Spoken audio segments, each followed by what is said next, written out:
Comic books are an interesting medium because while they do take time and money to produce, it's not nearly as much as something like a TV show or a movie or a video game, etc. As a result, a lot of pre-established properties can find new life in the realm of comic books. And look, I am not trying to say that cheaper to produce instantly means bad. In fact, free from the shackles of budget constraints, comic books are able to tell very grandiose stories that just aren't possible in a lot of other mediums. And this is exactly the case with Power Rangers over at Boom Studios, because I am in complete awe by just how good it is. Written by Kyle Higgins and almost exclusively illustrated by Hendry Prasetya, Mighty Morphin Power Rangers was a modernized take on the classic 90s series, but it was aimed at a slightly older audience than usual, and I think this was a brilliant move. As a 90s kid, I grew up on the Power Rangers, but I never really got into it after the original series. I do have vague memories of watching a little bit of Power Rangers in space, but that's about it. Now that I'm in my mid-20s, I am the perfect audience for this kind of book. I'm nostalgic, but I also have very different tastes than from when I was a child. But how did this book even come about in the first place? Well, I actually had the pleasure of sitting down with Kyle Higgins to help fact check the things in this video, and to also give more context about the state of the industry during the book's inception. So who better to explain than the writer himself? I was like, you guys should get the license to Power Rangers, because it's a brand that's never really had anything that was aged up before, and like without having the limitations of, you know, having to work with Japanese footage and write around things and all of the, you know, the kind of pitfalls that the show had 20 some years ago. Like, you could make a really cool modern day superhero series. Like, I could just see it. It was like, man, you could do this like an X-Men or Teen Titans type series and really just build it out. And he was like, you know, it's funny you say that. He's like, we've actually been talking about that. And, you know, so we just kind of like went back and forth about it a little bit. And a few months later, Paper Cuts announced that they had acquired the license for Power Rangers. And so I was like, well, I guess it wasn't that serious, whatever interest, you know, Boom had. And, you know, I just kind of forgot about it. And then fast forward like 4 or 5 years, and this press release pops up that Boom Studios has acquired the rights to Mighty Morphin Power Rangers. So I said, who do I have to kill to write a pitch for like a, you know, like a backup story? And I was like, I hope it's not you, because you're the only one over there I know. He's like, we're still looking for a main writer and your name has come up. I was like, well, we chatted about it years ago. He's like, I know, that's why it's come back up.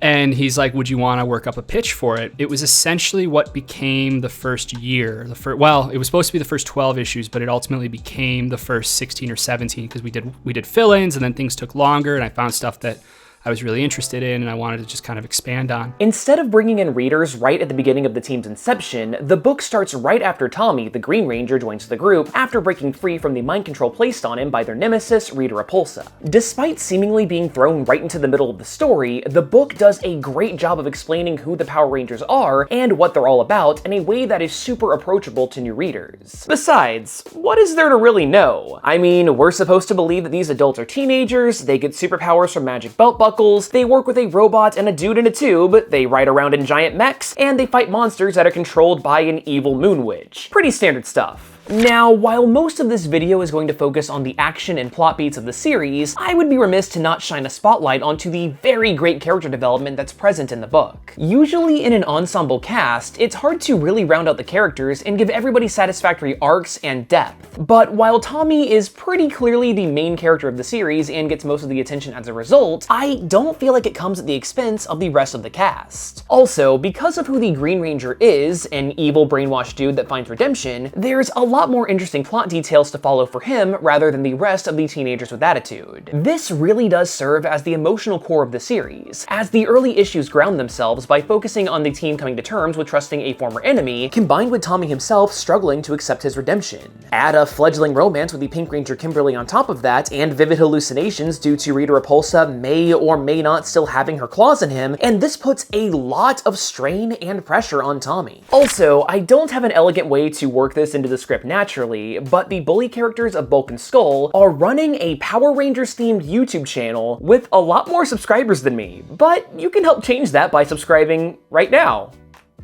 please? They also have many misadventures in the back of each issue, but covering that would distract from the entire point of this video, so let's get back to it. Rita Repulsa is approached by a mysterious new bad guy named Black Dragon, who claims to be able to defeat the Rangers once and for all. He actually does an amazing initial job of this by blowing up their base without breaking a sweat, wiping the floor of the Rangers, kidnapping the Blue Ranger Billy, and uses Billy's power coin to cut off the rest of his teammates from the morphing grid, which is the source of their powers. The only exception to the depowering is Tommy because, of course, due to the fact that his powers were created separately from the other Rangers, so he accesses the morphing grid in a slightly different way that's immune from Black Dragon's meddling. Defeated and licking their wounds, the Rangers can only look on in horror as Rita Repulsa and Black Dragon take over what's left of their headquarters and hijack their Zords to go on a destructive global rampage. Tommy and the depowered Red Ranger Jason try to take on Black Dragon, but are only able to break off his arm. This ends up working to their advantage though, as the team is able to reverse engineer the tech in order to help the other Rangers access the morphing grid. But how they do it is really cool and interesting. See, they use Tommy's power as an access point, which turns everyone into Green Rangers, while also leaving Tommy powerless because he's dividing his access to power up the rest of his teammates. With their strength somewhat restored, the Green team is able to take back control of their Zords, and Billy is able to rescue himself thanks to some clever manipulation. Billy also discovers that Black Dragon is in fact just a Zord, and with the help of Tommy, they're actually able to break in and take down the Black Dragon from the inside. The resulting destruction transports the two Rangers to an alternate future timeline that is completely nuts and super awesome, and they come face to face with the man behind the curtain. This is the villainous Lord Draken, and it turns out that he had been remotely piloting the Black Dragon from the future. And to make things even worse, this dude is actually a future version of Tommy who never found redemption. He killed Rita Repulsa, amassed even more power, and now rules over the Earth with an iron fist. In this dark timeline, Draken completely eviscerated the Rangers, killing several of them and leaving the rest depowered. Even when, as a last resort, Zordon tried to power up Jason with the white light, Draken interrupted the process, killing Jason and taking the power for himself, which means that Lord Draken is kind of like a Green Ranger, White Ranger hybrid. As a part of tapping into the white light, Zordon enlisted the help of Saba, a talking, flying, teleporting sword with laser vision because Power Rangers. However, when things went south with the power transfer, Saba managed to escape Draken's clutches and went into hibernation. That is, until the day that he would be found by the time-displaced Billy and Tommy. Working together with this talking lion sword, they are able to find this dystopian world's resistance group called the Coinless. The downside, though, is that Lord Draken is able to track Saba through the morphin grid, which finally gives him the coordinates to the headquarters of the Coinless. When he finally marches in with his army, it looks like Draken's forces are going to finally overtake the resistance. That is, until Billy is able to use the exact same method that the Black Dragon used to depower the Rangers to strip Draken of his. Meanwhile, back in the past, the Yellow Ranger Trini manages to reprogram the Black Dragon to work for her, and uses it as a giant exoskeleton in order to defeat Rita Repulsa and get the Rangers their original powers back. This is also perfect timing, because with the Black Dragon's tech under her command, Trini is able to transport the rest of the team to Draken's future, which completely turns the tide of battle and allowed for Tommy to have a climactic one-on-one showdown with Draken, which he of course wins. With the day saved and the future looking bright, all of the Rangers return to their original timeline, now with Saba in tow.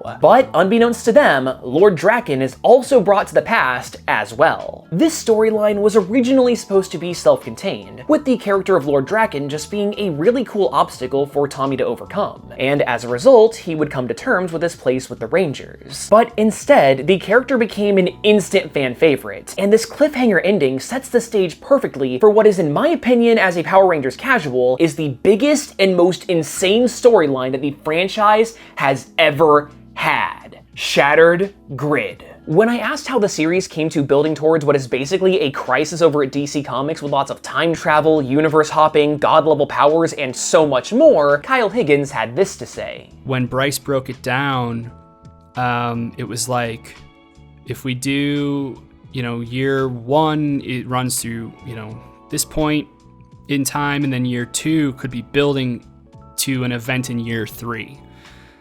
Because year three was he'd figured out year three of the book was going to coincide with the 25th anniversary of the TV show. Early on, it became kind of clear and cemented in my mind that he was gonna be the villain for Shattered Grid. And luckily, because of kind of the how much he cut through kind of like the Power Ranger nostalgia cultural zeitgeist, it was an easy sell. And then as we amassed more and more issues, and I started to really find my footing and figured out kind of my broad scale scope of what the series could be, that's when I was like, okay, yeah. Shattered Grid is an interesting and complicated storyline to cover because it takes 25 years worth of Power Rangers lore and crosses over all the various teams into one crazy event. So it's going to need its own dedicated video, which I'm going to release next time.